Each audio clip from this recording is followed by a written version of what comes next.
Mwari wakataura mashoko ose akati ndini Jehovha Mwari wakabvisa muleji kubva muimba youranda usava kunze kwangu. Usazviita mufananidzo wakavezwa kana uri mufananidzo wechinhu chiri kudenga kumusoro kana wechiripanika pasi kana wechiri mumvura pasi penyika. Usapfugamira izvozvo kana kuzvishumira nokuti ini Jehovha Mwari wako ndiri Mwari wegore ndinovavana nokuda kwezvivi zvamadzibaba avo kusvikira kurudzi rwechitanu rwechina rwavanondivenga ndichiitira mazana nezviuru zvamazana vanondida vanochengeta mirayiro yangu.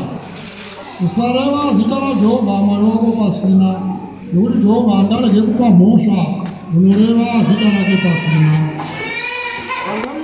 Sabata kuti urichengetere vedzvene ubate mazuva matanhatu uite mabasa ako ose, asi zuva rechinomwe isabata raJehovha Mwari wako.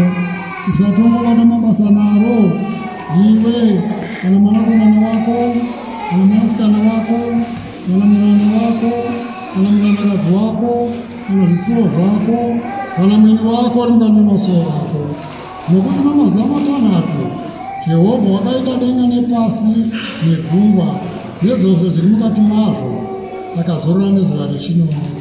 Naizvozvo Jehovha wakaropafadza zuva resabata akariita dzvene. Udza baba vako namai vako kuti mazuva ako ave mazhinji panyika yaunopihwa naJehovha Mwari wako.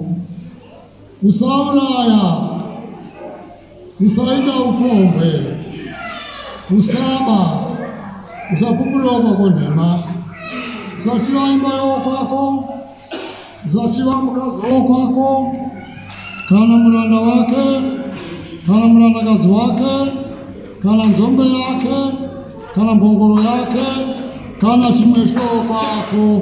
Kudzai Jehovha, kudzai Jehovha.